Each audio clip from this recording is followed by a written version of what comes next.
சென்னை ராஜமங்கலத்தில் குழந்தைகள் விளையாடிய போது ஏற்பட்ட தகராறில் அரசு போக்குவரத்து கழக ஓட்டுநரை தாக்கியதாக ரவுடி உள்ளிட்ட 3 பேர் மீது வழக்கு பதிவு செய்யப்பட்டுள்ளது. அந்த காட்சிகளை தற்போது பார்க்கலாம். கூடுதல் விவரங்களை செய்தியாளர் கதிரவன் வழங்கிட கேட்கலாம். கதிரவன் வணக்கம். அந்த காட்சிகளை பார்க்க முடிகிறது. தாக்குதலுக்கு உள்ளான நபரின் என்னவாக இருக்கிறது? தாக்கிய நபர்கள் மீது என்ன நடவடிக்கையை காவல்துறையினர் மேற்கொண்டிருக்கிறார்கள்?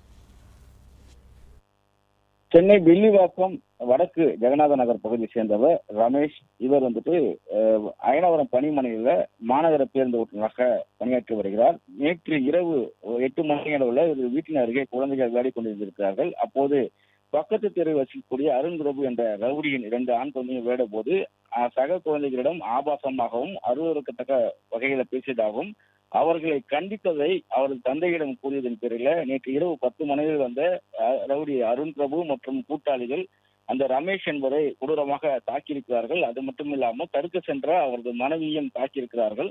இது தொடர்பாக ராயப்பேட்டை ராஜமங்கலம் காவல் நிலையத்தில் கொடுத்த புகாரின் அடிப்படையில் பெண் வன்கொடுமை சட்டம் உள்ளிட்ட பிரிவின் கீழ் வழக்கு பதிவு செய்யப்பட்டிருக்கிறது. தற்போது அந்த சிசிடிவி காட்சிகள் வெளியாகி இருக்கிறது. அதில் அருண் பிரபுவும் உடன் வந்த நபர்களும் ரமேஷ் அவர்களை கொடூரமாக தாக்கக்கூடிய காட்சிகளும், அவர் பயங்கி கீழே உட்கார்ந்த போதிலும் அவர் விடாமல் தாக்கக்கூடிய காட்சிகளும், அவரது மனைவி தடுக்க வந்த போது அவரையும் தாக்கக்கூடிய காட்சிகளும் வெளியாக இருக்கு. இந்த சிசிடிவி காட்சியின் அடிப்படையில் அந்த ரவுடி உள்ளிட்ட 3 பேரை போலீசார் தற்போது தேடி வருகிறார்கள்.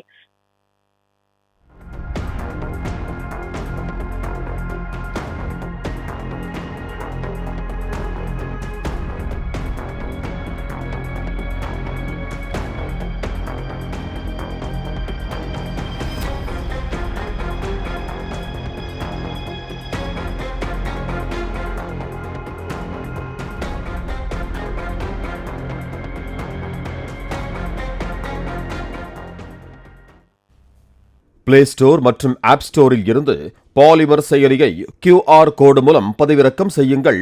செய்திகளை உடனுக்குடன் பெறுங்கள்.